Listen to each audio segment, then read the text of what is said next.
Assalamualaikum warahmatullahi wabarakatuh. Salam dan bahagia. Hai semuanya, perkenalkan nama saya Darul Lina Rosita, NIM 2019-015277 dari kelas 4G. Salah satu mahasiswi dari Universitas Sarjana Wiyata Tamasiswa Yogyakarta. Video ini saya buat untuk memenuhi tugas mata kuliah Sastra Anak dengan dosen pengampu yaitu Bapak Anang Sudibdo, SPD, MPD.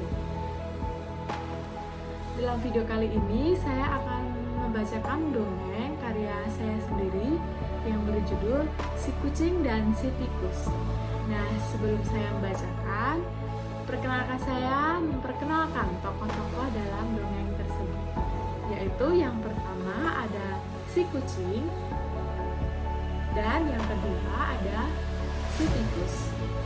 Nah, langsung saja dengarkan ya, saya akan bacakan dongengnya. Si Kucing dan Si Tikus oleh Darul Lina Rosita.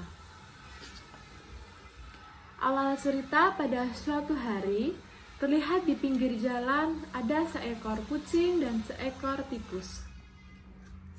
Biasanya, si tikus suka mendengar cerita-cerita dari si kucing, dan sebaliknya, si kucing juga suka mendengar cerita-cerita dari si tikus. Sebenarnya, si tikus suka akan cerita-cerita si kucing, akan tetapi si tikus sedikit risih dan terganggu dengan cara kebiasaan buruk si kucing yang suka menggaruk-garuk hampir semua bagian tubuhnya ia garuk-garuk. Dan begitupun sebaliknya, si kucing pun suka apabila mengobrol dengan si tikus. Akan tapi, si kucing pun merasa terganggu dengan kebiasaan buruk si tikus yang suka mengendus-endus. Dan pada akhirnya si kucing pun memberanikan diri berkata dengan maksud menegur kepada si tikus. "Hei kau tikus, apakah kau bisa menghentikan kebiasaan burukmu itu?" Tegur si kucing kepada si tikus. "Menghentikan apa, kucing?" Si tikus balik bertanya. "Berhenti mengendus-endus, berhenti menggerak-gerakkan hidung. Betapa buruknya kebiasaan kau itu, tikus," jawab si kucing. "Hei kau kucing, kau hanya bisa menilai kebiasaan burukku saja. Bagaimana dengan kebiasaan burukmu? Di setiap kita lagi asik mengobrol, kau selalu saja menggaruk-garuk. Sungguh sangat buruk kebiasaanmu itu, kucing," tegur si tikus membalas teguran si kucing tadi. "Tikus, aku tidak bisa menghentikannya," kata si kucing. "Kucing, aku tidak selalu harus mengendus dan menggerakkan hidungku," kata si tikus membalas perkataan yang dilontarkan si kucing kepadanya tadi. Akhirnya, mereka pun saling membalas pembicaraan itu. Dan si kucing pun karena tidak terima ditegur seperti itu oleh si tikus, akhirnya si kucing pun menantang tikus untuk bertanding. Si kucing meminta si tikus mulai saat ini dia tidak boleh lagi mengendus-endus dan menggerak-gerakkan hidungnya. Dan si kucing pun sama, ia tidak akan lagi menggaruk-garuk seluruh badannya lagi. Singkat cerita, keesokan harinya, mereka berdua pun bertemu kembali di pinggir jalan, di tempat biasanya mereka berdua bertemu. Mereka berdua sedang menjalankan misi tantangan yang sangat susah. Si kucing jangan menggaruk-garuk lagi, begitupun si tikus tidak boleh mengendus-endus atau menggerak-gerakkan hidungnya.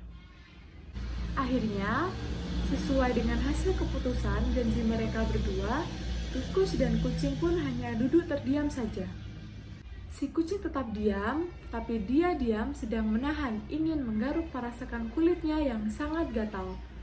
Ia ingin menggaruk dagunya, dan lengan kiri dan kanannya pun sangat terasa gatal. Akan tetapi, si kucing tetap mencoba bertahan dan tetap terdiam. Begitupun halnya, si tikus pun sedang berusaha menahan kebiasaan buruknya itu. Sebenarnya, ia ingin sekali mengendus-endus hidungnya, tetapi Ia tetap terlihat duduk diam, mencoba menahan kebiasaan buruknya itu karena sedang menjalankan misi. Kucing, aku punya ide.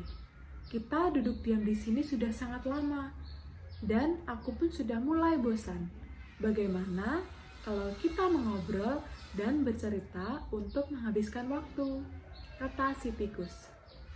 Itu ide yang sangat bagus, tikus. Silahkan kau tikus bercerita terlebih dahulu, kata si kucing. Si tikus pun mulai bercerita. Kucing, saat kemarin aku akan datang ke sini untuk menemuimu, aku mencium seperti ada anjing di balik rerumputan. Oleh karena itu, aku pun mengendus-endus udara. Tapi anjing itu tidak ada di sana.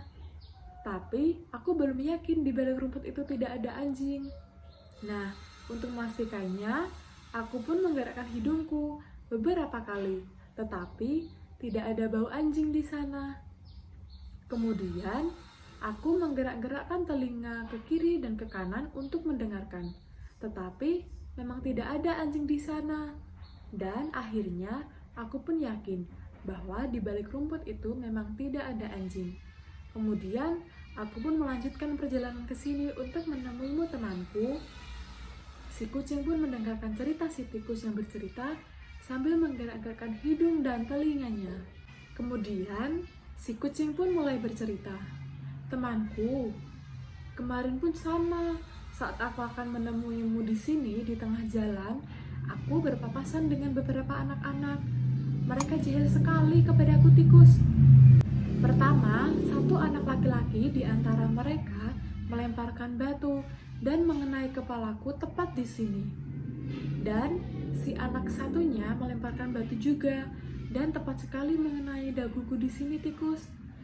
Dan dua anak perempuan itu melemparku dengan batu lagi, tepat mengenai tangan kiri dan tangan kananku. Kemudian, aku pun lari secepat-cepatnya ke tepi jalan ini untuk menemuimu, sahabatku. Si tikus pun mendengarkan dan melihat gerakan si kucing saat bercerita. Dan si tikus pun tertawa cekikian. Dan juga si kucing pun tertawa lebar. Sebenarnya si tikus tahu apa yang dilakukan si kucing. Dan sebaliknya, si kucing pun tahu apa yang dilakukan si tikus. Ya, kucing. Ceritamu itu memang sangat bagus, kucing. Tapi kau kalah dalam pertandingan ini, kucing, karena kau menggeruk saat bercerita, kata si tikus. Iya, tikus, ceritamu juga benar-benar bagus, tikus. Tetapi saat kau juga bercerita, kau mengendus-endus dan menggerakkan telingamu, balas si kucing. Aku pikir kita berdua tidak ada yang bisa menghilangkan kebiasaan buruk kita ini, karena aku sendiri tidak bisa menghilangkan kebiasaan ini, kata si tikus sambil mengendus-endus dan menggerak-gerakkan telinganya. Aku pun sama, tikus. Aku pun tidak bisa menghilangkan kebiasaan buruk ini, kata si kucing sambil menggaruk-garuk kepala, dagu, dan menggerakkan tangan kanan dan kirinya.